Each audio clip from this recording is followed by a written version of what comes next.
चलें हम लोग अपनी पे क्लास स्टार्ट करते हैं इंशाल्लाह ताला। बिस्मिल्लाहिर्रहमानिर्रहीम। तो अल्हम्दुलिल्लाह, बस अब आपको पता है कि जैसे कि आपका ये कोर्स भी कंप्लीट होने वाला है इंशाल्लाह ताला। जो नेक्स्ट वीक आपकी क्लास होगी वो लास्ट क्लास होगी इंशाल्लाह। तो अल्लाह ताला से बहुत सारी दुआएं कि जो कुछ भी हम सीख रहे हैं अल्लाह ताला हमें उस पर अमल करने की तौफीक दे। और जो भी कमियां कोताहियां हमसे इस पढ़ने पढ़ाने में रह गई अल्लाह ताला उन सब से हमें दरगुजर फरमाए। अल्लाह ताला हमें सही इल्म इल्म नाफ़े हासिल करने और उसको आगे पहुंचाने और उस पर अमल करने की तौफीक दे। आमीन। तो वैसे कोशिश कीजिएगा कि आप अपने क्लास फेलोज़ को भी मोटिवेट करें, क्योंकि अब नेक्स्ट क्लास लास्ट ही क्लास है। तो ये कि सब अटेंड कर लें। थोड़ा सा हम रिकैप भी करेंगे इसमें इंशाल्लाह ताला, थोड़ा सा कोशिश करेंगे।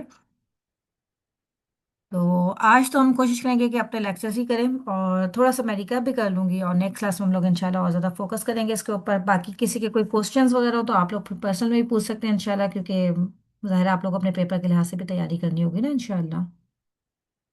कैसे चल रही है आप लोगों की तैयारी? स्टूडेंट्स में से तो दो ही मौजूद हैं इस वक्त। जी मैम, ये तो पेपर जब आप लेंगे तो फिर आइडिया होगा ना। सब जी। कहते हैं बहुत अच्छी तैयारी है, और पेपर दे के भी सब कहते हैं बहुत अच्छा पेपर हुआ, फिर जब रिजल्ट आता है फिर आइडिया होता है। जी कोई बात नहीं, इंसान अपनी गलतियों से भी सीखता है।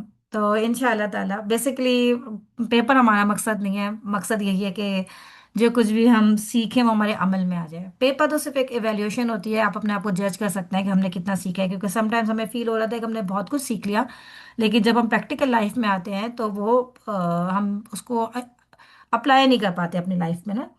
तो बस ये होता है कि हमें कोशिश यही करनी चाहिए कि जो कुछ भी हम सीख रहे हैं ना, क्योंकि जो ये सब्जेक्ट है ना फिक, और स्पेशली जो सलाह है, ये बिल्कुल आपकी डेली लाइफ से बिलोंग करता है। माशाल्लाह दिन में कम से कम 5 नमाजें, हम जो फर्ज नमाजें वो तो पढ़ते ही हैं सब लोग। तो ये इस लिहाज से बहुत इंपॉर्टेंट है कि आपने उसको अप्लाई किस तरह से करना है उस पर।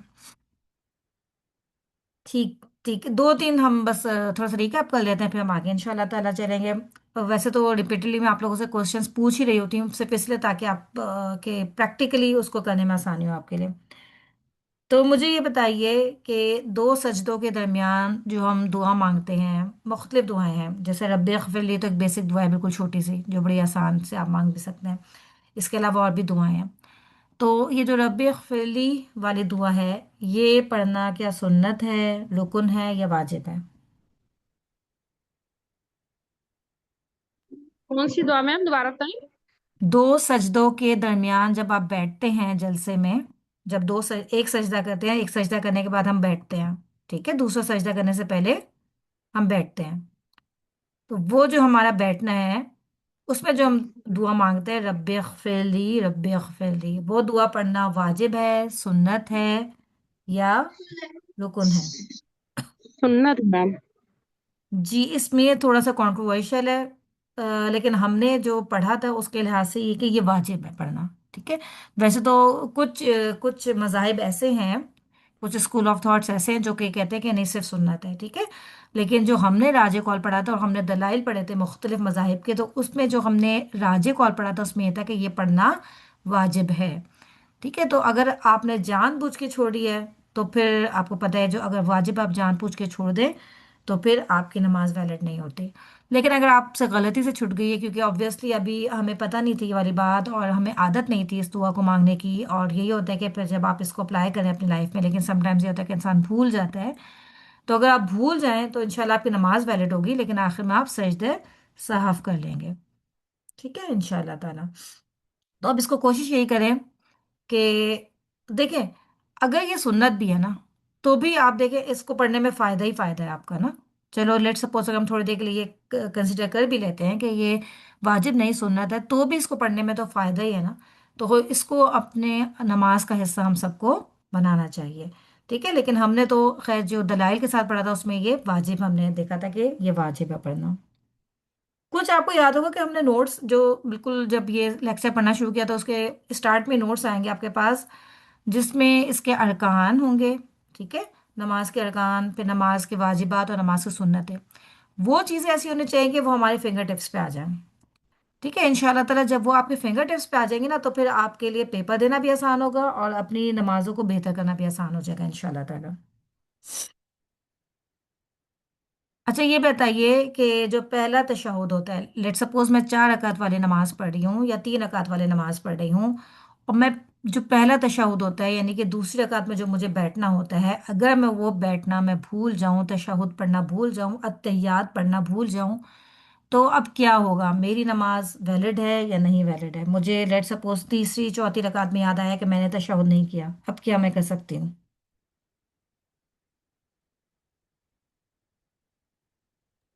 मैं आखिरी तशहुद नहीं जो है पहले। वो तो अरकान है, रुकन है। जी। जो पहला तशहुद है हम्म। वो रुकन तो नहीं है, जी। वो फिर वाजिब है। जी बिल्कुल ऐसे ही, शाबाश। जो पहला तशहुद है वो वाजिब है, तो अब क्या होगा अगर मैं भूल गई उसको करना?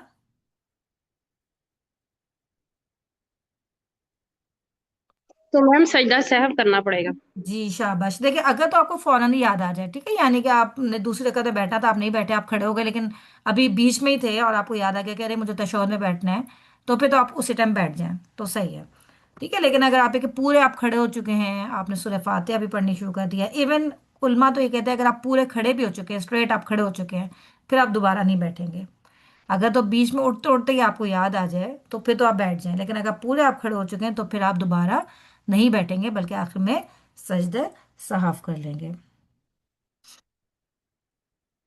इंशाल्लाह। अच्छा।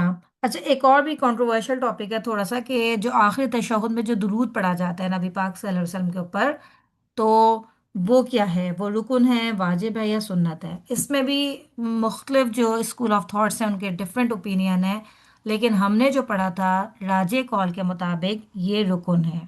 ठीक है। और रुकन आपको पता है कि रुकन आप नहीं छोड़ सकते, अगर आपने नमाज का कोई भी रुकन छोड़ दिया तो आपकी नमाज इनवैलिड हो जाएगी, आपको अपने नमाज को रिपीट करना होगा, उसका इआदा करना होगा। तो नबी पाक सल्लल्लाहु अलैहि वसल्लम पर दुरूद पढ़ना भी रुकन है। ठीक है, कुछ स्कूल ऑफ थॉट्स हैं जो कि कहते हैं कि नहीं रुकन नहीं है, लेकिन हम इंशाल्लाह जो फॉलो करेंगे उसमें यही है कि ये रुकन है, तो इसके बगैर भी आपकी नमाज सही नहीं होगी। इसी तरह से एक बहुत अहम रुकन है जो हम में से अक्सर लोग मिस भी कर जाते हैं, इत्मीनान। ठीक है, कि पूरी की पूरी नमाज में जो इत्मीनान है ना, ये बहुत ज़रूरी है, कि आप जो नमाज पढ़ें वो बहुत इत्मीनान के साथ पढ़ें, हश एंड रश नहीं होना चाहिए, तसल्ली के साथ आप नमाज अदा करें। एक और चीज़ जो कि हमने पहले ही बात की थी, मैं आज दोबारा रिपीट कर देती हूँ, कि ये जो नमाज के अरकान और वाजिबात और सुन्नतें हैं, ये कहीं हमें लिखी हुई एज सच नबी पाक सल्लल्लाहु अलैहि वसल्लम की सुन्नत से, हदीस से या कुरान में कहीं लिखे हुए नहीं आए। इसीलिए ये थोड़ा सा जो डिफरेंट ओपिनियंस आती है ना, वो इसी ही वजह से आती है कि कहीं पे भी आपने कहीं लिख के या सहाबा किराम को डिक्टेट नहीं करवाए थे, ये सिर्फ आपकी ज़िंदगी को ऑब्जर्व करके उसके बाद उल्मा ने खुद उनको जो है वो इस तरह से लिखा है। जैसे कि जो हदीस आती है जिसमें आपने एक सहाबी को नमाज का इआदा करने के लिए कहा था, ख़ास तौर पे वहाँ से बहुत इंपॉर्टेंट पॉइंट्स निकाले हैं, क्योंकि नबी पाक सल्लल्लाहु अलैहि वसल्लम ने उनको ख़ास तौर पे कहा था कि इत्मीनान हासिल करो, इत्मीनान हासिल करो, और मुख्तलिफ जो आपने उनको जहाँ पे जोर देकर उनको समझाई थी चीज़ें, तो उसकी बेस पर इसी तरह से आपकी ज़िंदगी को देखते हुए कि जिन चीज़ों पे आपने हमेशा इस्तकामत इख्तियार की है, तो इनको देख के फिर उलमा ने ना खुद के अरकान और वाजिबात और सुन्नतों की डिवीज़न की है। इसी वजह से थोड़ा बहुत आपको यहाँ पे डिफरेंस भी मिलता है मुख्तलिफ उलमा के दरमियान। ठीक है, अब हम इंशाल्लाह आगे चलते हैं। आज हम पढ़ेंगे नमाज इस्तिस्का के बारे में। जैसा कि आप सबको पता है, इस्तिस्का जो है ये पानी से निकला है, पानी पिलाना, साकी जैसे कि होता है। तो ये उस वक्त की नमाज है जबकि पानी की, बारिश की किल्लत हो जाए। ठीक है, जब एक इलाका बिल्कुल एक तरह से खुश्क साली हो जाए, वहाँ पे बारिश नहीं हो रही होती है, तो फिर इस नमाज का पढ़ने का हमें सुन्नत हमें पता चलती है। बाकी ये कि देखिए नमाज इस्तिस्का, जैसे कि अगर बारिश के लिए अगर आप नमाज नहीं अदा कर ले, सिर्फ दुआ मांग के भी बारिश तलब कर रहे हैं, तो वो भी सही तरीका है, उसमें कोई मसला नहीं है। तमाम फुक़हा का इस बात पे इत्तफाक है कि सिर्फ दुआ करके बारिश के लिए, यानी बाकायदा कोई नमाज का एहतमाम ना करना, बल्कि सिर्फ और सिर्फ बारिश के लिए दुआ करना खास, ये भी सुन्नत से साबित है, ऐसा करना भी बिल्कुल एक दुरुस्त तरीका है। और इसी तरह से नबी पाक सल्लल्लाहु अलैहि वसल्लम की ज़िंदगी से हमें इसके लिए नमाज पढ़ के भी दुआ करना मिलता है, या आपने अपनी ज़िंदगी में इसके लिए 2 रकात नफिल नमाज अदा की और उसके बाद आपने बारिश के लिए दुआ की, दोनों तरीके सही हैं, दोनों तरीकों में से आप कोई भी अडॉप्ट कर सकते हैं। باقی اس کے بارے میں جو خطبے کا آتا ہے کہ اس نماز کا کوئی خطبہ ہے یا نہیں ہے خطبہ، تو اس میں جو ہے وہ خطبے کے لیے بھی یہ ہے کہ آپ خطبہ اس میں دے بھی سکتے ہیں، خطبہ دینا بھی چاہیے، اور ایک خطبہ بھی دے سکتے ہیں اور دو خطبے بھی دے سکتے ہیں، ٹھیک ہے۔ بس اس کے لیے جو سمجھ لیں مسنون جو آپ کو اعمال ملتے ہیں کہ نماز استسقاء کے لیے کیا کیا چیزیں اللہ کی رسول صلی اللہ علیہ وسلم کی سنت سے ثابت ہیں، اس میں یہ کہ جب آپ نماز استسقاء کے لیے نکلیں تو بہت عاجزی کے ساتھ نکلنا چاہیے، انسان کے اندر بہت عاجزی ہو، انکساری ہو، اللہ تعالیٰ کے سامنے وہ اپنے آپ کو بالکل چھوٹا سمجھ کے جو ہے وہ اس طرح سے حاضر ہو، ٹھیک ہے۔ اور جو دوسری چیز ہے وہ یہ کہ اس میں خطبہ بھی دینا چاہیے، کیونکہ دیکھیں جو بھی اس طرح کی امپورٹنٹ چیزیں ہو رہی ہوتی ہیں، جیسے کہ نماز عید ہو گئی یا نماز جمعہ ہو گئی، اس میں آپ کو خطبہ دیا جا رہا ہوتا ہے، اور خطبے میں بیسیکلی پھر کیا ہوتا ہے کہ امام صاحب آپ کو کچھ اچھی باتیں اور کچھ برائیوں سے بچنے کی تلقین کر رہے ہوتے ہیں، تو یہ بھی سب دینا مسنون ہے۔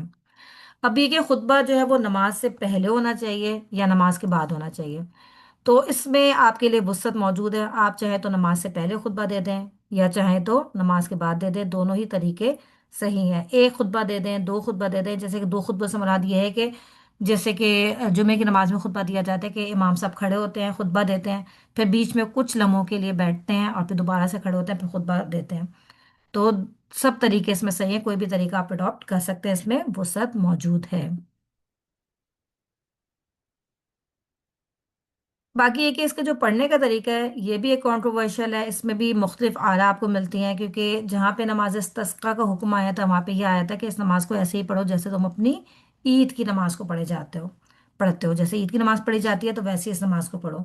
اب عید کی نماز میں یہ کہ جیسے کہ آپ کو پتہ ہے کہ ایکسٹرا تکبیرات ہوتی ہیں، پہلی رکعت میں بھی ہوتی ہیں، دوسری رکعت میں بھی ہوتی ہیں، تو اس کی بھی بیس پہ اب کچھ علماء یہ کہتے ہیں کہ جب عید کی نماز کی طرح پڑھی جائے گی تو اس میں بھی ایکسٹرا تکبیرات کہی جائیں گی، اور کچھ علماء یہ کہتے ہیں کہ نہیں، یہ سمپل دو نوافل پڑھے جائیں گے، تو یہ ایک کنٹروورشل ہی ٹاپک ہے، تو بہتر یہ کہ تکبیرات کے ساتھ پڑھ لی جائے۔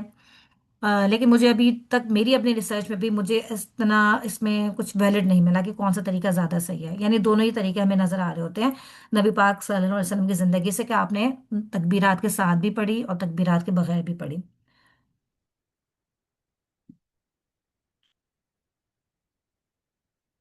باقی نماز استسقاء جو ہے یہ کھلے میدان میں پڑھی جاتی ہے، ٹھیک ہے، زیادہ بہتر اس کا طریقہ یہی ہوتا ہے کہ کھلے میدان میں آ کے اور اللہ تعالیٰ کے سامنے عاجزی اور انکساری کے ساتھ پڑھی جائے، جماعت کے ساتھ بیسیکلی پڑھی جاتی ہے۔ آپ سب کو ایک بہت مشہور واقعہ بھی پتا ہوگا کہ حضرت اسماء رضی اللہ تعالیٰ عنہا کا، کہ وہ بھی ایک دفعہ نماز استسقاء میں شامل ہوئی تھیں، اور وہ نماز پڑھتے پڑھتے ان پہ بے ہوشی بھی طاری ہو گئی تھی، نبی پاک صلی اللہ علیہ وسلم نے اتنی لمبی نماز پڑھائی تھی، تو یہ اس میں عورتیں بھی آ سکتی ہیں جماعت میں، وہ بھی شمولیت اختیار کر سکتی ہیں، تو یہ سب جو ہے اس میں ایسا سے کیا جاتا ہے۔ اور اس کا ایک اور جو خاص عمل ہے جو نماز استسقاء کے ساتھ خاص ہے، اس میں جو امام جو ہے وہ اپنی چادر کو لائک ان کو اپنی چادر ایسا کرنا ہوتا ہے کہ جو چادر ان کے دائیں طرف ہوتی ہے اس کو اپنے بائیں کندھے پہ ڈالنا ہوتا ہے، تو یہ ایک خاص طریقہ ہے جو کہ اس کے ساتھ ایک سمجھ لیں اٹیچڈ ہے، ایک خاص طریقہ، باقی تو نارمل طریقے سے اس نماز کو ادا کیا جاتا ہے۔ باقی نماز استسقاء پڑھے بغیر صرف اللہ تعالیٰ سے بارش کے لیے دعا کرنا، جیسے کہ ہم نے اوپر بھی بات کی تھی، وہ بھی طریقہ بالکل ٹھیک ہے، اس کے بارے میں ہمیں نبی پاک صلی اللہ علیہ وسلم کی زندگی سے واقعات بھی ملتے ہیں کہ ایک دفعہ نبی پاک صلی اللہ علیہ وسلم جو ہے وہ جمعے کے دن مسجد میں لوگوں کو خطبہ دے رہے تھے، تو ایک آدمی وہاں مسجد میں داخل ہوئے اور انہوں نے آپ سے ریکویسٹ کی کہ مطلب بہت زیادہ خشک سالی ہے، مویشی ہلاک ہو رہے ہیں، تو آپ جو ہے وہ بارش کے لیے دعا کریں، تو نبی پاک صلی اللہ علیہ وسلم نے وہیں خطبے میں بیٹھے بیٹھے بیچ میں ہی دوران خطبہ ہی بارش کے لیے دعا کی تھی، اور صحابہ کرام یہ کہتے ہیں کہ ہمیں وہاں پہ کوئی بادل کچھ آسان نہیں تھے بارش کے، لیکن نبی پاک صلی اللہ علیہ وسلم کی دعا سے ہم پہ بارش جو ہے وہ آ گئی اس ٹائم پہ، اور پھر اتنی بارش ہوئی کہ ایک ہفتے کے بعد وہی جو صاحب تھے وہ دوبارہ آئے، انہوں نے نبی پاک صلی اللہ علیہ وسلم سے ریکویسٹ کی کہ اب جو ہے پھر مویشی ہلاک ہو رہے ہیں، اب پھر مشکل ہو گئی ہے کیونکہ بارش بہت زیادہ ہو گئی ہے، تو آپ اللہ تعالیٰ سے دعا کریں کہ اس بارش کو اب آپ ہٹا دیں ہمارے اوپر سے، اور پھر نبی پاک صلی اللہ علیہ وسلم نے دوبارہ دعا کی تھی اور پھر وہ بارش وہاں سے ہٹ گئی تھی۔ باقی یہ کہ جو بارش کے وقت مانگے جانے والی دعا ہے وہ میرے خیال سے آپ سب کو آتی ہوگی کہ اللہم صیباً نافعہ، کہ اللہ تعالیٰ اس جو بارش آپ ہم پر برسا رہے ہیں اس کو ہمارے لیے نفع مند بنا دیں، ٹھیک ہے، کیونکہ آپ نے دیکھا کہ कुछ चीज़ें अल्लाह ताला की तरफ से ऐसी होती हैं कि वो आपके लिए रहमत भी होती हैं, लेकिन बाज़ दफ़ा वो बाइस जहमत भी बन जाती हैं। जैसा कि अगर आपको पुरानी कौमों पे देखें, तो कौम आद पर जो अजाब आया था वो क्या था कि उनके ऊपर 7 8 दिन और 7 दिन और 8 रातें उनके ऊपर मुस्तकिल जो है वो तेज हवाओं का जो है वो अजाब आया था। तो आप देखिए, हवा वैसे इंसान के लिए ज़ाहिर है फायदेमंद है, एक रहमत है उसके लिए हवा का चलना भी। लेकिन अगर हवा बहुत तेजी के साथ और इस तरीके से हो जाए तो बाज़ वो इसके लिए जहमत भी बन जाती है। तो हमेशा अल्लाह ताला से बेहतरीन दुआएं मांगनी चाहिए, बेहतरीन के लिए दुआएं मांगनी चाहिए कि अल्लाह ताला हम पर बारिश भी बरसाए तो वो नफ़ामंद बारिश बरसाए, इंशाल्लाह आमीन।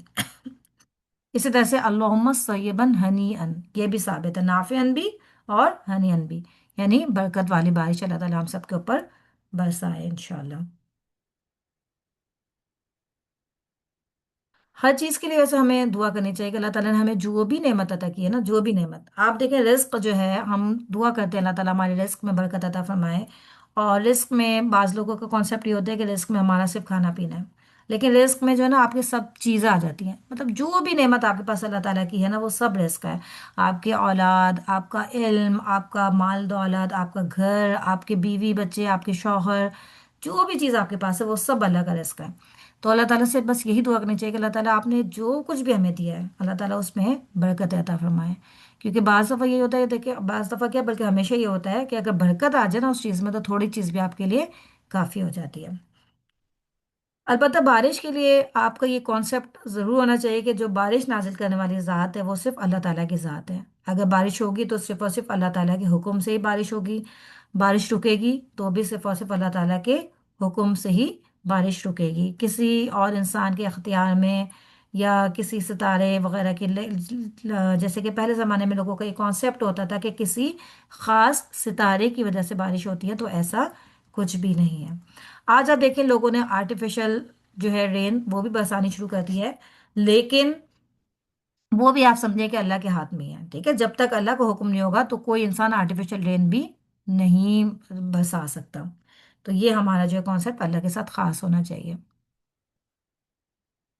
बाकी एक वसीले की यहाँ पे हम छोटी सी बात कर लेंगे कि वसीला, जैसे कि आपने खुद भी पढ़ा है अल्हम्दुलिल्लाह, आप लोग अकायद भी पढ़ना, अकीदा भी पढ़ना है, उसमें भी आपने वसीले के बारे में बहुत कुछ पढ़ा होगा। तो बारिश के लिए भी अगर आपको कभी कोई वसीला बनाना हो तो आप एक जिंदा शख्स जो कि नेक हो उसको आप वसीला बना सकते हैं।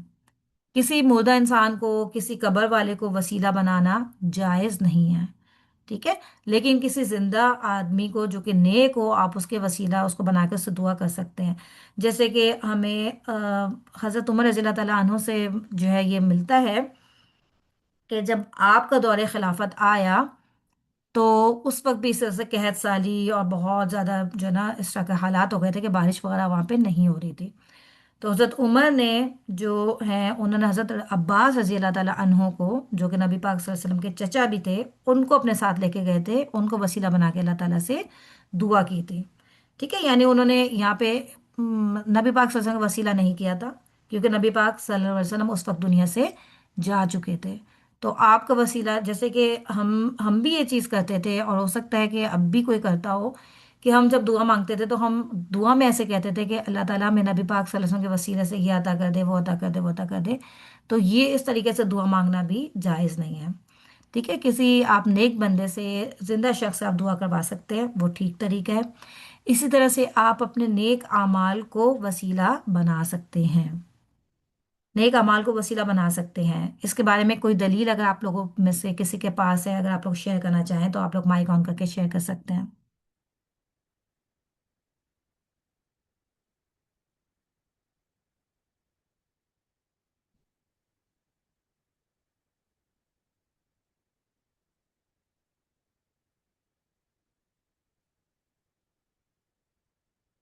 जी, आप लोगों को वो वाकया याद होगा सबको कि एक दफ़ा ऐसा हुआ था कि 3 आदमी एक गार के अंदर गए और एकदम से इतना ज़बरदस्त किस्म का कुछ जलजिला आया कि वो तीनों आदमी उस गार के अंदर ही फंस गए, यानी उसके ऊपर एक बहुत बड़ा सा पत्थर आके उसने गार के मुंह को बंद कर दिया। अब वो तीनों बड़े परेशान हुए कि अब हम लोग बाहर कैसे निकलेंगे। तो पहले तो बड़ी उन्होंने तो कोशिशें की, नहीं हटा। फिर उन्होंने अपने अपने नेक अमाल को इसके लिए वसीला बनाया। यानी तीनों ने अपने अपने नेक अमाल अल्लाह के सामने रखे कि अल्लाह ताला, जैसे मुख्तलिफ वाक़यात आपको उसमें मुख्तलिफ अमाल थे उनके। एक ने ये कहा कि अल्लाह ताला, मेरे माँ बाप बूढ़े थे और मैं बकरियां चराया करता था, तो जब मैं घर पे आता तो मैं सबसे पहले अपने माँ बाप को दूध पिलाया करता था और उसके बाद मैं अपने बच्चों को दूध दिया करता था। एक दफ़ा ऐसा हुआ कि मैं घर पे आया तो मैं थोड़ा सा लेट हो गया था, तो मेरे बाप आप सो गए।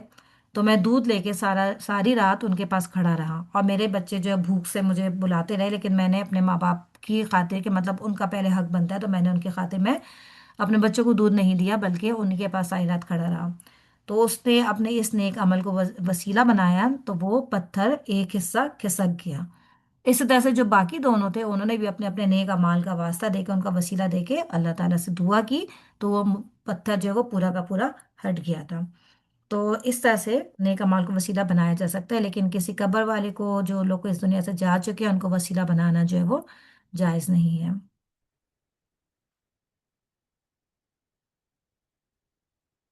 ठीक है, यहाँ तक हमारा नमाज इस्तिस्का का टॉपिक खत्म हो गया। अगर आप में से किसी का सवाल है तो आप लोग पूछ सकते हैं, वरना हम लोग आगे चलेंगे। मैम हमारे यहाँ आमतौर पे किस तरह नमाज इस्तिस्का पढ़ी जाती है? देखिए, ये मैं बताएं, डिफरेंट स्कूल ऑफ थॉट्स है ना, तो वो थोड़ा सा, कुछ लोग तो तकबीरात के साथ पढ़ते होंगे और कुछ लोग जो है वो सिंपल नवाफिल की तरह से पढ़ते होंगे। यानी जो हनफी मसलक को जो लोग फॉलो करते हैं वो लोग सिंपल दो नवाफिल की तरह इस नमाज को पढ़ते हैं। और जो डिफरेंट और जो दूसरे स्कूल ऑफ थॉट्स हैं वो तकबीरात के साथ पढ़ते हैं। ये आपको मतलब डिफरेंस मिलेगा आपको अपनी मसाजिद में भी, जो जिसको फॉलो करता है वो उसके लिहाज से पढ़ रहा होता है। इसके बाद हमारे पास है दोनों ईदों की नमाजों के अहकाम। ठीक है, जैसे कि ईद के बारे में हमने पहले भी पढ़ा था कि ईद की नमाज के बारे में भी खास तौर पे नबी पाक सल्लल्लाहु अलैहि वसल्लम ने ताकीद की है। ये एक सुन्नत मौक़ूदा है इसका अदा करना। और इतना है कि नबी पाक सल्लल्लाहु अलैहि वसल्लम ने खास तौर पे औरतों के लिए भी जो है वो ताकीद की थी कि अपनी औरतों को भी नमाज के लिए लेकर आओ। यानी अगर वो हैज़ वाली हैं तब भी उनको लेकर आओ, कि वो नमाज ना अदा करें तो कम अज़ कम खुतबा सुन ले। और इतना भी कहा था कि अगर किसी एक औरत के पास चादर नहीं है तो वो अपनी दोस्त की चादर में या अपनी बहन की चादर में कवर होके आ जाए। ठीक है, लेकिन ये है कि नमाज के लिए अगर आप जा रहे हैं, ईद की नमाज के लिए बहुत ज़्यादा तैयार होके जाना और बेपर्दा होके जाना, ये सब चीज़ें पसंदीदा नहीं है। ठीक है, अगर आप नमाज के लिए जा रहे हैं तो बहुत अच्छे तरीके से अपने आप को पूरा कवर करके और पर्दे के साथ ही नमाज ईद के लिए भी जाना चाहिए। और ये बेसिकली हमें ये बताते हैं कि मुसलमान जो है उसकी चाहे खुशी हो चाहे वो गम हो, वो हमेशा अपना कनेक्शन अल्लाह के साथ ही स्ट्रॉन्ग करता है। यानी आप देखें कि एक खुशी का मौका होता है, ईद का मौका, अल्लाह ताला ने हमें इजाज़त दी है उसको सेलिब्रेट करने का, हमें आने जाने का, मिलने मनाने का, खुशी मनाने का, लेकिन अल्लाह ताला को हमें फिर भी नहीं भूलना। ये बेसिकली आपको ये एक तरह से रिमाइंडर है। इसी तरह से जब किसी की मौत होती है उस वक्त भी आप देखें कि नमाज जनाजा पढ़ी जा रही होती है। यानी कोई भी मौका हो, कोई भी मौका हो, अल्लाह ताला के साथ हम सबको हमेशा अपना कनेक्शन स्ट्रॉन्ग करने की कोशिश करते रहना चाहिए। क्योंकि देखिए, शैतान जो है ना वो हर वक्त आगे पीछे से, दाएं से बाएं से, हर वक्त हमारे साथ लगा रहता है, हम पे हमला करने की कोशिश करता रहता है। जहां हमारा कनेक्शन अल्लाह से वीक होगा वहीं पे शैतान हमारे ऊपर हावी हो जाता है, क्योंकि हम बहुत कमज़ोर हैं। तो हम सबको यही दुआ करनी चाहिए और कोशिश में लगे रहना चाहिए कि किसी ना किसी तरह से हम बस अल्लाह के साथ जुड़े रहें। बेहतरीन तरीका ये भी होता है कि ज़ाहिर है आप कुरान का एहतमाम करें बहुत ज़्यादा। इसके अलावा अल्लाह वाले लोगों से भी आप कनेक्शन, क्योंकि आपको पता है जब आप सूरतुल असर आप पढ़ते हैं तो उसमें भी किया है कि एक दूसरे को सब्र की तलकीन, हक की तलकीन और सब्र की तलकीन आप करते रहें। तो एक दूसरे को थाम के लेके चलना है। इसीलिए अक्सर मैं क्लास में भी आप लोगों से कहती हूँ कि अपने क्लास फेलोज को आप लोग ज़रूर लेकर आएं।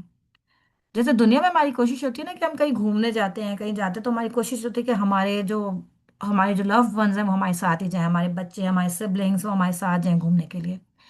तो हमें इसी तरह से ना आखिरत के लिए भी यही कोशिश करनी चाहिए कि हम अपने जिन लोगों से हमें बहुत प्यार है ना, तो उनको हम कम अज़ कम ज़रूर कोशिश करें कि हम कुरान की क्लासेस से और दीन के महफिलों से जोड़ के रखें, ताकि इंशाल्लाह इंशाल्लाह अल्लाह ताला हम सबको वहाँ पे जन्नतुल फिरदौस में अपने अर्श के साए तले जगह दे, इकट्ठा करें वहाँ पे इंशाल्लाह। आमीन। और इससे आपका आपकी मोहब्बत भी पता चलती है ना, कि देखिए इंसान अपने बच्चों के लिए स्पेशली क्या पसंद करता है। जो उसके पास सबसे उसकी फेवरेट चीज़ होती है ना, वो चाहता है मैं अपने बच्चे को दे दूं। क्योंकि शायद बच्चे एक ऐसी ऐसी मखलूक है कि इंसान अपने आप से भी ज़्यादा अपने बच्चों से मोहब्बत करता है। और बच्चों की वजह से बाज़ दफ़ा वो कुछ गलत कामों में भी पड़ जाता है। तो इसमें भी यही है कि इससे आपकी मोहब्बत का पता चलेगा कि आपका दीन से आपको कितनी मोहब्बत है, कि आपने अपने बच्चों को कितना दीन सिखाया है और हमारे बच्चे दीन पे कितना अमल करने वाले हैं। और ये एक अलग बात है कि देखिए हम अपनी कोशिश अटपोस्ट करें, बाकी अमल तो उन्हीं का है ज़ाहिर है, और उनको हिदायत देना अल्लाह के हाथ में है। हज़रत नूह अलैहिस्सलाम की मिसाल आपके सामने मौजूद है। ज़ाहिर है एक नबी थे, हम सबसे बहुत बढ़कर उन्होंने कोशिशें की। उनके बारे में कितना आता है कि मैंने लोगों को रात को दिन को चुपके से ऐलान या हर तरीके से लोगों को खबरदार किया, लेकिन आप देखो उनका अपना बेटा जो है वो ईमान की नेमत से महरूम रहा। तो ये कि हम सबको कोशिश करनी है, कोशिश हमारी देखी जाएगी, बाकी हिदायत देना अल्लाह के हाथ में है। और दुआएं बहुत ज़्यादा करनी है अल्लाह ताला से इंशाल्लाह। तो जो नमाज है ईद है वो फ़र्ज वगैरह नहीं है, ना फ़र्ज किफ़ाया है, बल्कि ये एक सुन्नत मौक़िदा है। फ़र्ज किफ़ाया और फ़र्ज ऐन में डिफरेंस पता है ना आप लोगों को? कोई अगर आप में से माइक ऑन करके बताना चाहे तो आप बता सकते हैं।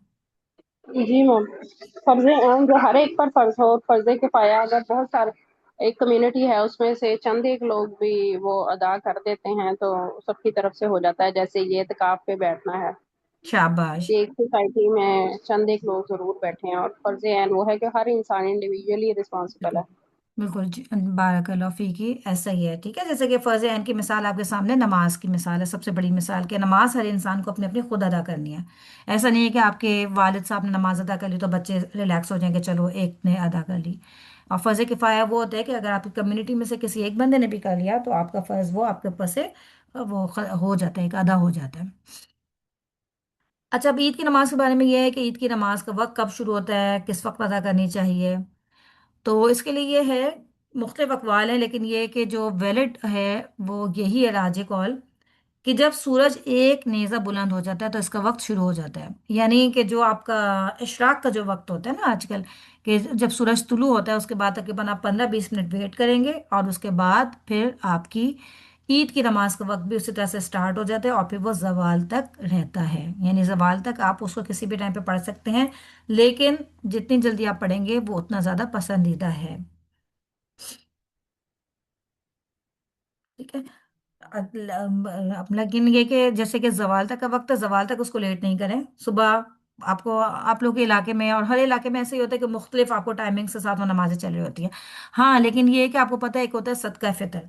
ठीक है, और सदका फितर आपको पता है कि ये अदा करना हर एक के लिए ज़रूरी है, हर एक के लिए। ठीक है, यानी अगर आपके घर में कोई छोटा बच्चा है जो कि जस्ट अभी पैदा भी हुआ हो तो उसके लिए भी अदा करना ज़रूरी है। कोई ग़ुलाम है, कोई मेड्स हैं, तो उनके लिए भी सदका फितर, गरीब के लिए भी अदा करना ज़रूरी है और अमीर के लिए भी अदा करना ज़रूरी है। चाहे वो ग़ुलाम है, चाहे वो आज़ाद है, चाहे वो छोटा बच्चा है, चाहे वो बूढ़ा है, हर एक के लिए सदका फितर अदा करना ज़रूरी है।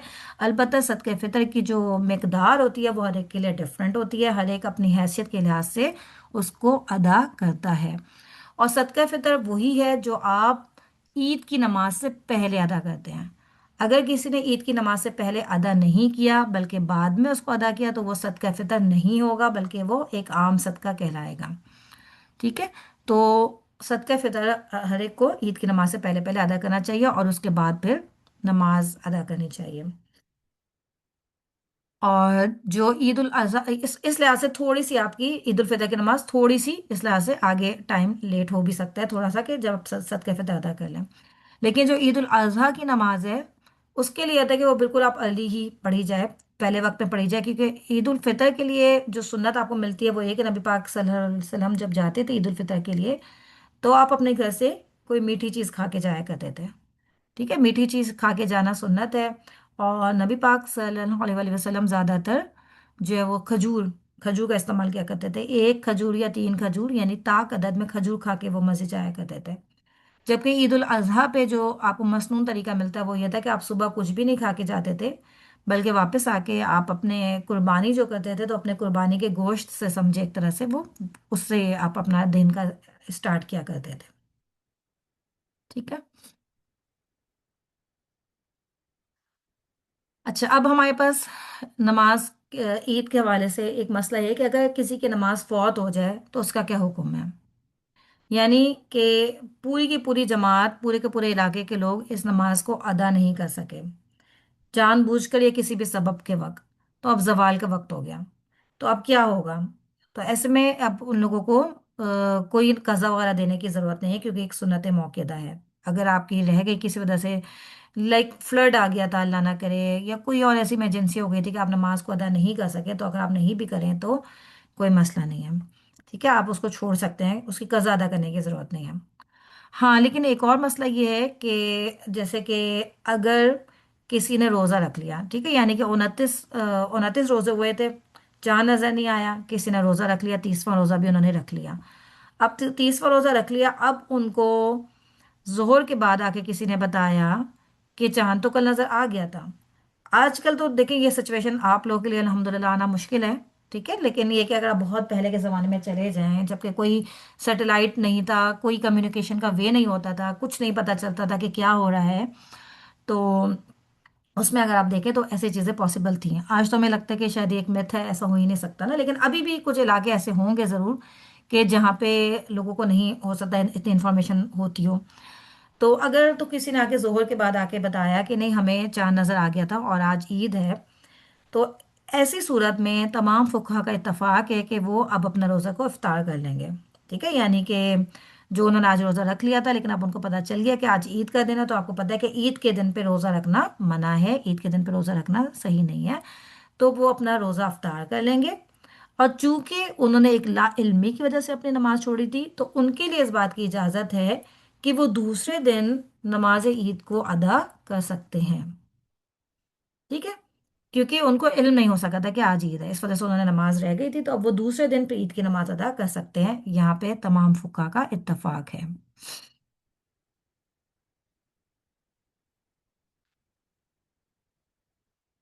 इसी तरह से अगर इंसान ईद की नमाज के लिए पहुंचा और जमात खत्म हो गई और किसी की नमाज रह गई, तो अब वो क्या करे? अब वो उस नमाज की कज़ाई दे या नहीं दे, अब क्या करे? तो इसमें भी आपको मुख्तलिफ ओपिनियंस मिलते हैं, कुछ लोग कहते हैं कि कज़ाई दे दे, कुछ कहते हैं कि नहीं दे। तो इसमें फिर उल्मा ने इसके लिए मसले का हल ये निकाला है कि अगर वहाँ पे दो चार लोग ऐसे जमा हो जाते हैं कि जिन सब की नमाज रह गई थी, तो वो सब मिलके दोबारा से एक छोटी सी जमात अदा कर लें, तो भी उनकी नमाज फिर अदा हो जाएगी। या अगर कोई भी नहीं अकेले, या तो भले अकेले भी पढ़ ले, तो इंशाल्लाह अल्लाह ताला उसकी नमाज कबूल कर लेंगे, ठीक है, वहीं पे जैसे कि ईदगाह में आए हैं और इस तरह से हो गया। तो इस तरह से ईद की नमाज के बारे में, जैसे कि आप सब जानते हैं कि ईद की नमाज एक खुले मैदान में पढ़ना ज़्यादा पसंदीदा है, ठीक है, बजाय इसके कि आप मस्जिदों में पढ़ें।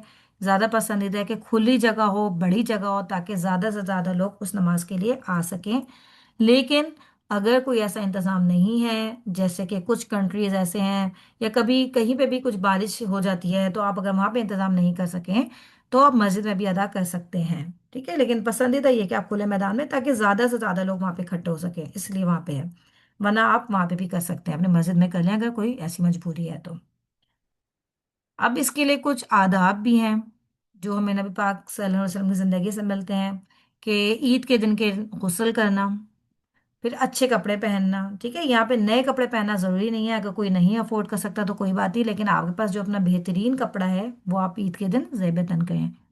फिर इसी तरह से ईद उल फितर की नमाज के लिए जब आप जाएं, तो जाने से पहले मीठा खाकर निकलना, वो भी सुन्नत है। और ईद उल अजहा की नमाज के बाद अपने कुर्बानी के गोश्त में साके खाना, वो भी सुन्नत है। इस तरह से आपको पता है तकबीरात, खास जो तकबीरात होती हैं, तो उन तकबीरात का एहतमाम करना चाहिए नमाज के लिए। फिर औरतों और बच्चों को भी ईदगाह लेकर आना। अच्छा, फिर एक और चीज़ ये कि रास्ते में आप, जैसे कि जिस रास्ते से आप मस्जिद से जाएं, तो दूसरे रास्ते से आप मस्जिद से वापस आएं, यानी आपका रास्ता अगर आप उसको डिफरेंट कर लेंगे ना, जाते हुए रास्ता कुछ और, वापसी में रास्ता कुछ और, तो ये चीज़ भी पसंदीदा है, मसनून अमल है, क्योंकि रास्ता भी आपके बारे में गवाही देगा। ये ज़मीन क़यामत के दिन आपके हक में या आपके खिलाफ गवाही देगी, ये बताएगी। तो आप जितने कदम लेके एक रास्ते से जाएंगे और दूसरे फिर रास्ते से आएंगे, तो ज़्यादा ज़मीन आपके हक में गवाही देगी, ये भी इस तरह से हो जाएगा। फिर ये कि नमाज के लिए जल्दी निकलना, ठीक है, ईद की नमाज के लिए जो है वो अच्छे तरीके से तैयारी करके और जल्दी घर से ही कोशिश करके जल्दी निकलना चाहिए, वहाँ पे ऐश रश नहीं करना चाहिए, बल्कि अपने घर से ही थोड़ा सा मैनेज करके और टाइम से पहुँचना चाहिए।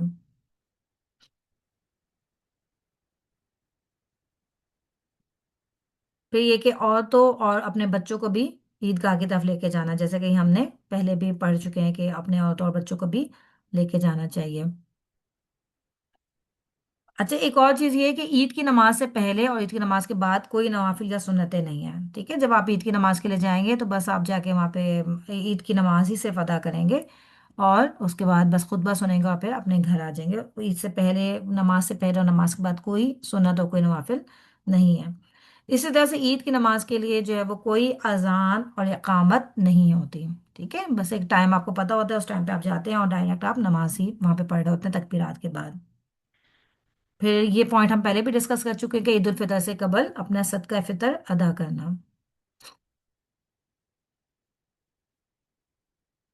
پھر یہ کہ آپ کی جو عید کی نمازیں کس طریقے سے پڑھنی چاہیے، اس کو پڑھنے کا طریقہ کیا ہے، یہ بھی ایک کنٹروورشل ٹاپک ہے۔ اس میں بھی آپ کو تھوڑا سا ڈفرینس آف اوپینین ملے گا لوگوں کا کہ اس کو کیسے پڑھنی چاہیے، ٹھیک ہے؟ اچھا، اس بات پہ تو سب فقہا کا سارے چاروں ائمہ کا آپ کا اتفاق ہے کہ عید کی نماز کی دو ہی رکعتیں ہوتی ہیں، ٹھیک ہے؟ اس پہ تو سب متفق ہیں کہ دو رکعتیں ہوتی ہیں، لیکن ان دو رکعتوں کو ادا کرنے کا جو طریقہ ہے نا، اس میں آپ کو چاروں چاروں ہی جو فقہ ہیں آپ کے، ان میں آپ کو ڈفرینس ملے گا۔ جو حنفیہ ہیں ان کے نزدیک وہ کیا کہتے ہیں کہ پہلی رکعت میں 3 تکبیرات اور دوسری رکعت میں 3 تکبیرات ہیں۔ جو مالکی ہیں وہ کہتے ہیں کہ پہلی میں 6 تکبیرات اور دوسری میں 5 تکبیرات ہیں۔ اور جو شافع ہیں وہ کہتے ہیں کہ پہلی رکعت میں 7 تکبیرات اور دوسری میں 5 تکبیرات ہیں۔ اور جو حنابلہ ہیں ان کے نزدیک بھی وہی ہے کہ پہلی رکعت میں 6 تکبیرات اور دوسرے میں 5 تکبیرات ہیں، ٹھیک ہے؟ تو اس میں اب یہ ہے کہ یہ آپ کو مختلف اقوال مل رہے ہیں، ہم ہر ایک کے تھوڑا تھوڑا سا دیکھ بھی لیتے ہیں کہ مطلب دیکھیں، یہی بات ہے جو ہم نے پہلے بھی پڑھا تھا کہ جو ڈفرینسز آپ کو مل رہے ہوتے ہیں یہ احادیث کی بیس پہ مل رہے ہوتے ہیں، کہ کسی تک وہ حدیث پہنچتی ہے، کسی کے پاس وہ حدیث نہیں پہنچتی، اسی وجہ سے ان کے پاس یا آپ کو ان کے اوپینینز میں ڈفرینس مل رہے ہوتے ہیں۔ لیکن جو راجح قول ہے اس کے مطابق پہلی رکعت میں 7 تکبیرات اور دوسری رکعت میں 5 تکبیرات ہوتی ہے، اس طریقے سے جو ہے وہ نماز عید ادا کی جاتی ہے۔ اور ہر تکبیر پہ ہاتھ بلند کرنے یعنی رفع یدین کرنے کا بھی حکم موجود ہے، یعنی جتنی بھی آپ تکبیرات اپنی نماز میں کر رہے ہیں اس پہ آپ رفع یدین کریں گے، لیکن ہر تکبیر کے دوران کوئی ذکر وغیرہ ثابت نہیں ہے، یعنی کہ اللہ اکبر آپ کر رہے ہیں پھر دوبارہ اللہ اکبر کر رہے ہیں تو اس کے درمیان میں کوئی ذکر کرنا اللہ کے رسول صلی اللہ علیہ وسلم سے ثابت نہیں ہے۔ اس میں جو صورتیں جو نبی پاک صلی اللہ علیہ وسلم کی زندگی سے ہمیں ملتی ہیں کہ آپ نماز عید کی نماز میں آپ پہلی رکعت میں سورۃ القاف اور دوسری میں سورہ قمر پڑھا کرتے تھے، یا دوسری روایت میں ہمیں ملتا ہے کہ پہلی رکعت میں آپ سورۃ الاعلیٰ اور دوسری میں سورۃ الغاشیہ پڑھا کرتے تھے۔ اور آپ اگر دیکھیں تو ان صورتوں کو یہ زیادہ تر قیامت کے متعلق ہے، تو بیسیکلی یہی انسان کو ایک طرح سے ریمائنڈر دینا اس ٹائم میں بھی کہ ایک دن قیامت کا وقت آئے گا، قیامت کا دن آئے گا جب سب کا حساب کتاب ہوگا۔ اور طریقہ کیا ہے جس میں کہ پہلی رکعت میں 7 تکبیرات پڑھی جائیں اور دوسری رکعت میں 5 تکبیرات پڑھی جائیں، تو اس میں طریقہ یہ ہوتا ہے کہ جب امام قرات سے پہلے 7 تکبیرات کہے، یعنی آپ سب سے پہلے آئے نماز کے لیے، آپ کھڑے ہوئے، آپ نے تکبیر تحریمہ کی، اس کے بعد آپ نے دعائے استفتاح پڑھی، ٹھیک ہے؟ پھر اس کے بعد آپ نے اللہ اکبر یعنی سورہ فاتحہ پڑھنے سے پہلے آپ نے 7 تکبیرات کہیں، اس کے بعد سورہ فاتحہ پڑھی، اس کے بعد آپ نے کوئی بھی سورہ کی تلاوت کی، اس کے بعد آپ رکوع میں گئے، سجدے میں گئے، اور جب دوبارہ آپ کھڑے ہوں گے تو سورہ فاتحہ پڑھنے سے پہلے ہی آپ اب 5 تکبیرات کہیں گے، اور اس کے بعد پھر سورہ فاتحہ اور پھر قرات آپ کریں گے اپنے۔ یہ میں بھی آپ کو بتا رہی ہوں، تھوڑا سا کنٹروورشل ہے، آپ کو بعض مساجد میں اس کا طریقہ مختلف ملے گا جو دوسرے طریقے سے بھی نماز پڑھتے ہوں گے۔ پھر یہ کہ عید کی نماز کے بعد خطبہ دینا بھی مسنون ہے، اور یہ بھی ضرور خطبہ دینا چاہیے، ٹھیک ہے؟ اور خطبہ سننا بھی ضرور چاہیے کیونکہ اس میں بھی امام صاحب آپ کو اچھی ہی باتیں بتا رہے ہوتے ہیں۔ اور خطبے کا طریقہ کیا ہونا چاہیے، تو خطبے کے جو ہے وہ صحیح جو سنت طریقہ ہے اسی طریقے پہ آپ کو یہ خطبہ بھی دینا چاہیے، یعنی حمد و ثنا کے ساتھ اللہ تعالیٰ کی سب سے پہلے آپ حمد و ثنا بیان کریں، اور اس کے بعد جو ہے وہ مختلف طریقے سے آپ لوگوں کو ان کے کرنٹ افیئرس جو بھی چل رہے ہوتے ہیں اس کے لحاظ سے ان کو آگاہی دیں، اس پہ اس میں سمجھائیں، تو یہ طریقہ ہوتا ہے آپ کے خطبے کا، ٹھیک ہے، باقی تکبیرات وغیرہ تو آپ کو آگے پیچھے ویسے بھی پڑھتے رہتے ہیں۔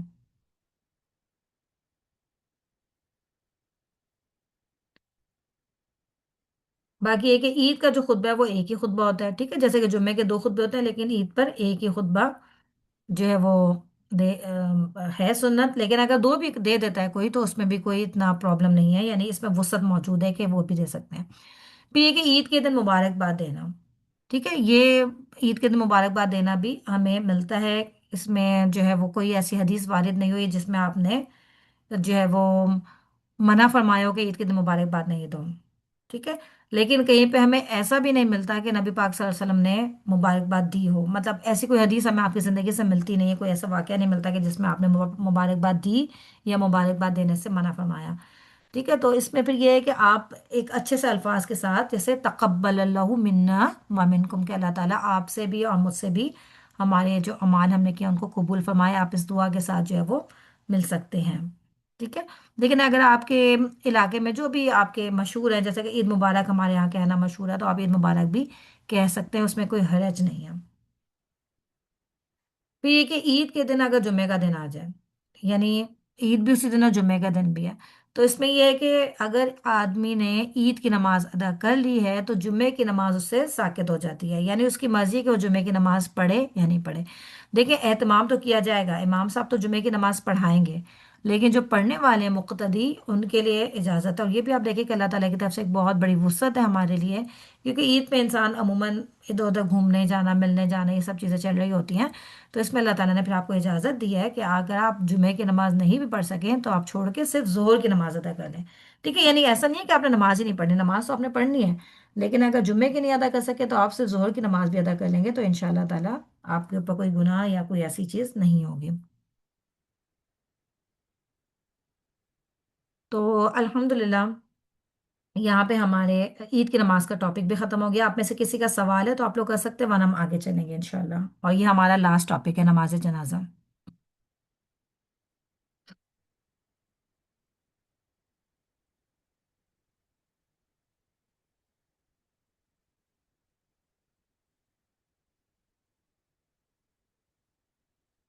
چلے، آپ میں سے کسی کا سوال نہیں ہے تو ہم پہ انشاءاللہ اس کو آگے لے کے چلتے ہیں۔ نماز جنازہ کے احکام، یہاں پہ جو جنازہ ہے یہ میت کو کہا جاتا ہے جنازہ، ٹھیک ہے، جیم کی فتح کے ساتھ، اور جنازہ جو ہے جنازہ یعنی جیم کی کسرہ کے ساتھ، یہ اس کو چارپائی پہ کہتے ہیں، یعنی جب ایک چارپائی جس میں میت کو رکھا جاتا ہے اس کو جنازہ کہا جاتا ہے، اور میت کو جنازہ کہا جاتا ہے، اور جب ایک چارپائی پہ میت کو رکھا جا چکا ہوتا ہے تو اس کو ہم ملا کے جنازہ ہی کہتے ہیں۔ اچھا، اب یہ آپ کو پتہ ہے کہ یہ بھی بہت اہم مراحل ہیں، اور ہر ایک کی زندگی میں یہ آنا ہی ہے، ہمارے اپنے ساتھ بھی آنا ہے اور ہمارے اپنے پیاروں کے ساتھ بھی آ ہی رہا ہوتا ہے، اور ہم اپنے سامنے اپنے بہت سے قریبی لوگوں کو جاتا ہوا دیکھ رہے ہوتے ہیں۔ تو وہ کون سے اعمال ہیں جو ہمیں اس ٹائم پہ کرنے چاہیے، کون سی مصنون چیزیں ہمیں ملتی ہیں جو کرنی چاہیے، اور کون سی ایسی چیزیں ہیں جو کہ ہمیں اس ٹائم پہ نہیں کرنی چاہیے، ہمیں ان سب کا بھی ایک علم ضرور ہونا چاہیے۔ اور اس میں آپ یہ دیکھیں کہ دیکھیں انسان کی جو موت ہے نا وہ اس کی زندگی سے بہت زیادہ ریلیٹڈ ہوتی ہے، تو ہمیشہ دعا ہم سب کو کرنی چاہیے کہ اللہ تعالیٰ ہمارا خاتمہ بالایمان کرے، کیونکہ آپ کو بہت سے ایسے واقعات ملتے ہیں کہ ایک انسان ساری زندگی نیک اعمال کرتا رہتا ہے، اچھے اعمال کرتا رہتا ہے، کرتا رہتا ہے، کرتا رہتا ہے، اور پھر تقدیر اس پر غالب آ جاتی ہے، اور وہ مرتے ٹائم کوئی ایسا گناہ کر جاتا ہے، کوئی ایسی بات کر جاتا ہے کہ وہ جہنم کا حقدار بن جاتا ہے۔ اسی طرح سے کوئی انسان ساری زندگی جو ہے وہ برے اعمال کرتا رہتا ہے، لیکن پھر کیا تقدیر اس پہ غالب آ جاتی ہے، وہ مرتے ٹائم کوئی ایسا نیک عمل کر لیتا ہے کہ اللہ تعالیٰ اس کو بخش دیتے ہیں۔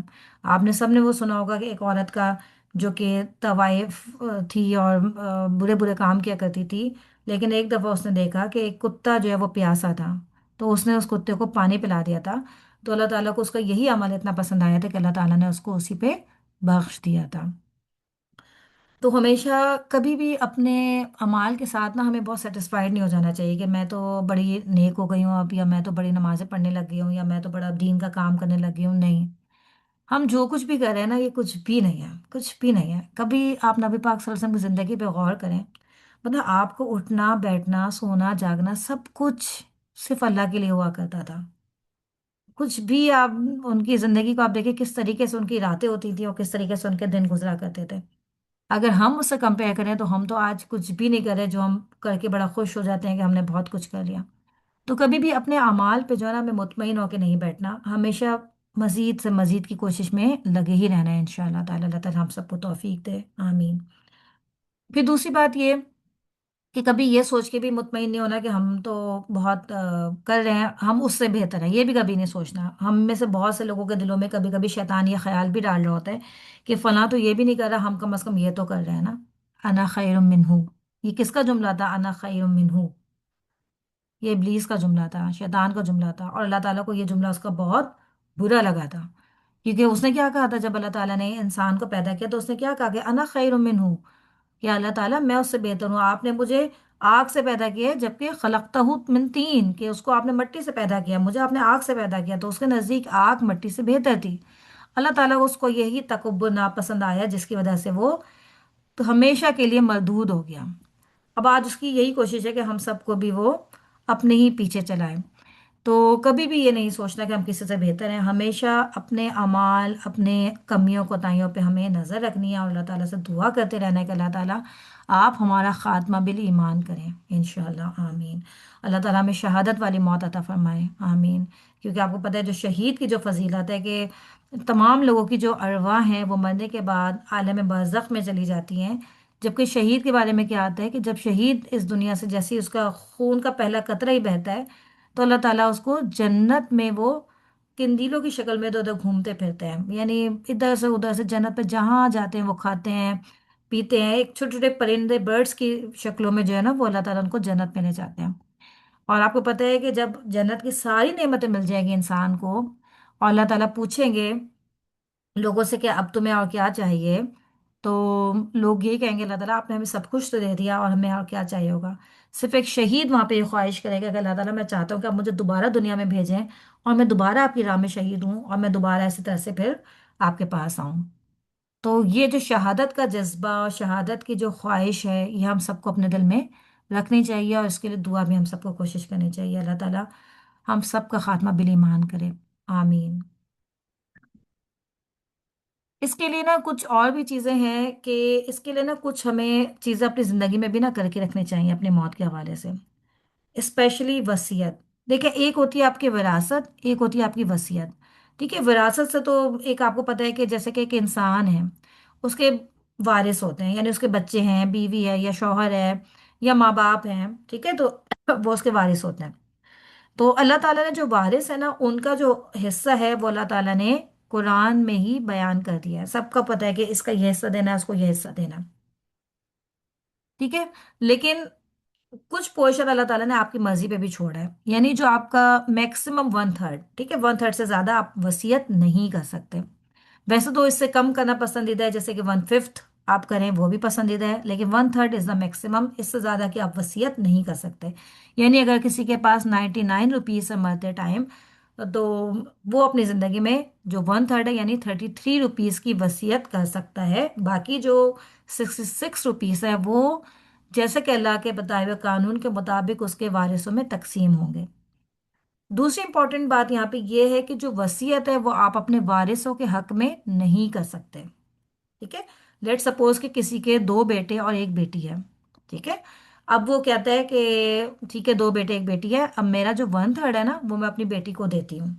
तो ये तरीका भी सही नहीं है, वसीयत आप वारिसों के हक में नहीं कर सकते।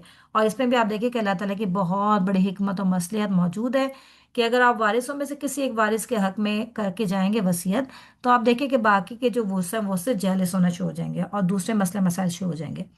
तो वसीयत आप वारिसों के हक में नहीं कर सकते।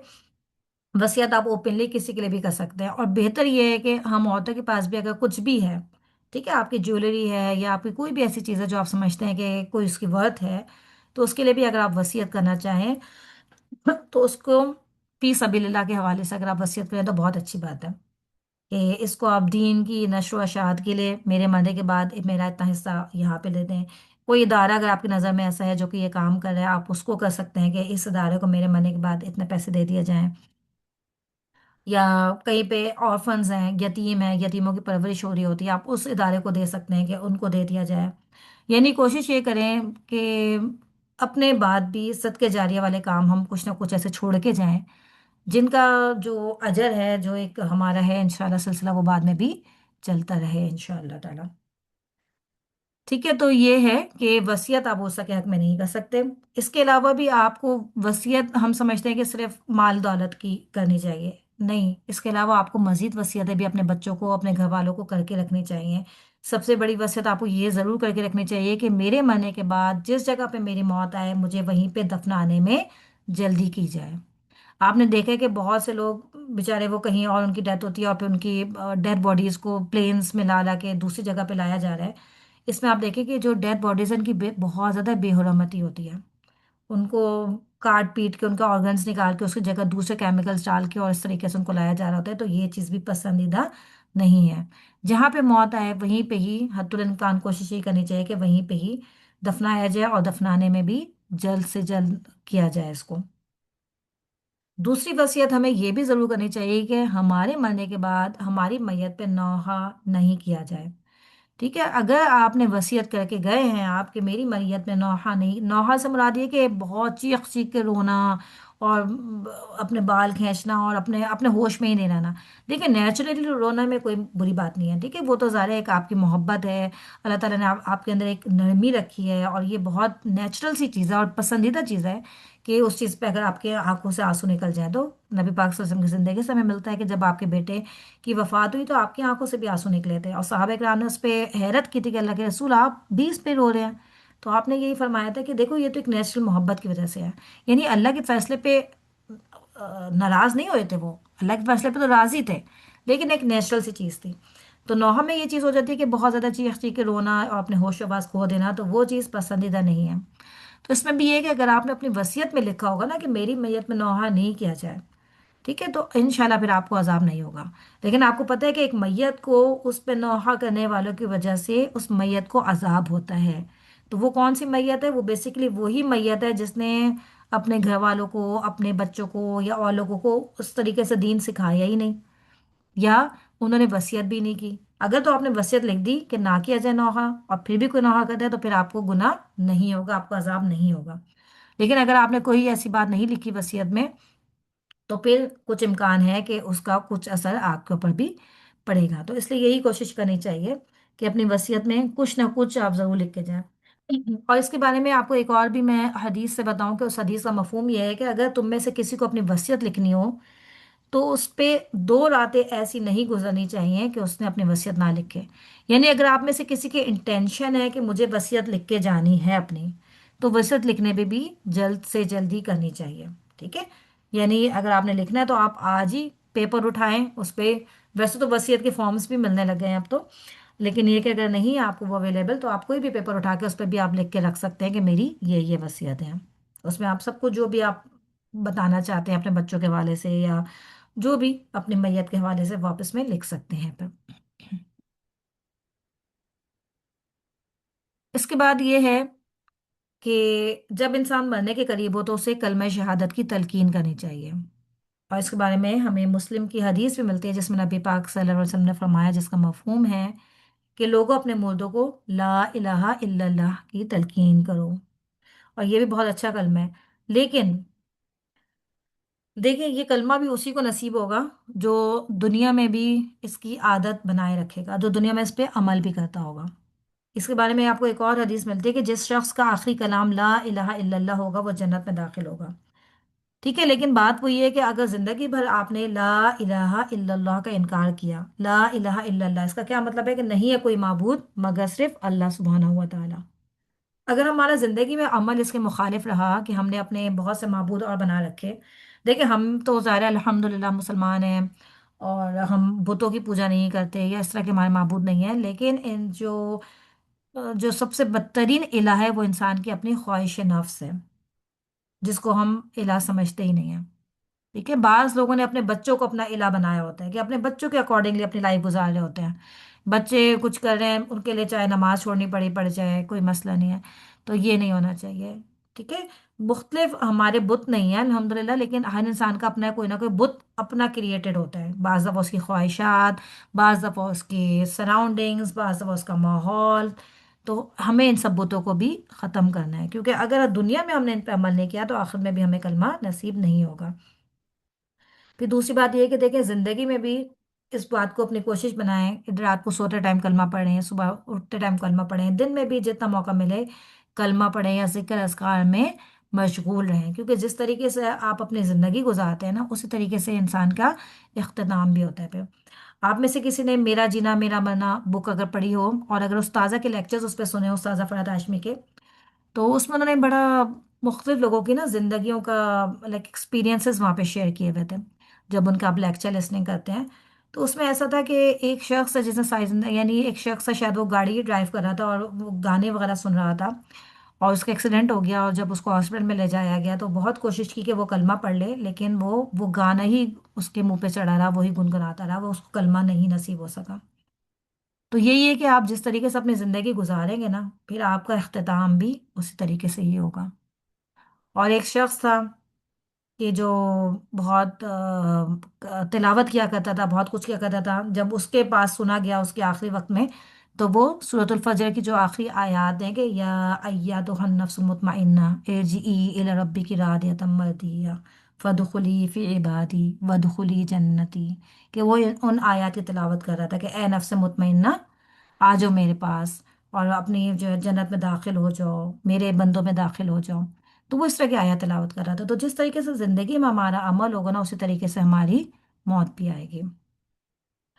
اچھا باقی یہ کہ اپنے مردوں کے پاس سورہ یاسین پڑھنا، یہ اس کے بارے میں جو حدیث ہے وہ ضعیف حدیث ہے، اس کے بارے میں کوئی اتنی اوتھینٹک حدیث نہیں ملتی، لیکن لا الہ الا اللہ کا کلمہ پڑھنے کی تلقین کرنا جو ہے یہ آپ کو حدیث سے بھی ملتا ہے. پھر یہ کہ جو فوت ہونے والا ہے اس کی میت کو بھی قبلہ رو کر دینا چاہیے. ٹھیک ہے. پھر کچھ امور ہوتے ہیں جو کہ فوت ہونے کے بعد کے بھی امور ہوتے ہیں، لیکن میرے خیال سے ہماری کلاس کا ٹائم ابھی اینڈ ہو گیا ہے تو ہم اس کو انشاءاللہ تعالیٰ نیکسٹ کلاس سے اسٹارٹ کریں گے. اور ہمارا بس یہ تھوڑا سا یہ بالکل لاسٹ ہی ٹاپک ہے، تو انشاءاللہ 15-20 منٹ اور لگیں گے ہمیں تو یہ ہمارا کمپلیٹ ہو جائے گا. پھر انشاءاللہ نیکسٹ کلاس میں ہم تھوڑا سا ریکیپ بھی کر لیں گے اپنا. باقی اگر آپ میں سے کسی کا سوال ہے تو آپ لوگ پوچھ سکتے ہیں ورنہ ہم لوگ کلاس کو اینڈ کر دیں گے.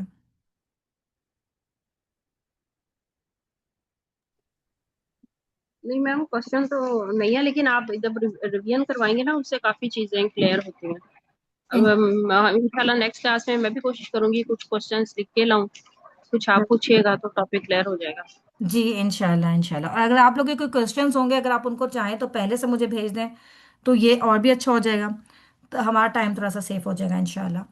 تو یہ کہ آپ سب سے بھی میری ریکویسٹ ہے، ٹھیک اپنے ہے. کلاس والوں سے بھی آپ ریکویسٹ کیجیے گا کہ سب لوگ نیکسٹ کلاس میں آنے سے پہلے کوشش یہ کریں کہ تھوڑا سا ریکیپ ضرور کر کے آئیں، خود سے بھی اپنے نوٹس وغیرہ دوبارہ سے پڑھ کے آئیں، تاکہ جب ہم کلاس میں مختلف کوشچنس وغیرہ کریں گے تو آپ لوگوں کو بھی چیزیں پہلے سے پتہ ہوں کچھ نا انشاءاللہ. جی بشرا آپ کچھ کہنا چاہ رہی تھی؟ جی میم انشاءاللہ ایک ریویژن کلاس رکھ لیتے ہیں، جتنا ہمارا سلیبس کور ہوا ہے نا بالکل تو بالکل اس کو ریویژن کلاس رکھ لیتے ہیں، ہم بالکل. خود ہی رکھ لیتے ہیں ہم لوگ کلاس والے لوگ آپس میں نا. بہت اچھا کرتے ہیں یہ لوگ، تو آپ لوگ پھر بالکل اس سے یہ انشاءاللہ ہوگا تو کہ اچھا ہو جائے گا اس سے انشاءاللہ. تو پھر انشاءاللہ آپ جیسے جیسے سنیں گے تو آپ کو آئیڈیا ہو جائے گا کہ آپ اس گروپ میں ہے نا میم جو ہم نے ایگزام پریپریشن کا بنایا ہوا. مجھے یاد نہیں ہے، میرے خیال سے میں نہیں ہوں اس میں. اچھا تو چلیں ٹھیک ہے میم ہاں انشاءاللہ کوئی تعالیٰ مسئلہ نہیں کوشش ہے، کریں آپ کو کوئی سوال ہوگا نا گے. آپ لوگ مجھے پرسنلی میں بھیج دیجیے گا، کیونکہ وہ گروپ میں میرے خیال سے جی جی ڈسکشن بہت ہو رہی ہوتی ہیں تو میں اس میں نہیں تھی پھر نا. جی جی ٹھیک ہے میم ٹھیک ہاں تو یہ ہے کہ کوئی بھی انشاءاللہ. آپ کو سوال ہو تو آپ انشاءاللہ بھیج دیجیے گا، میں پوری کوشش کروں گی کہ آپ لوگوں کو اس کے جواب دے سکوں انشاءاللہ.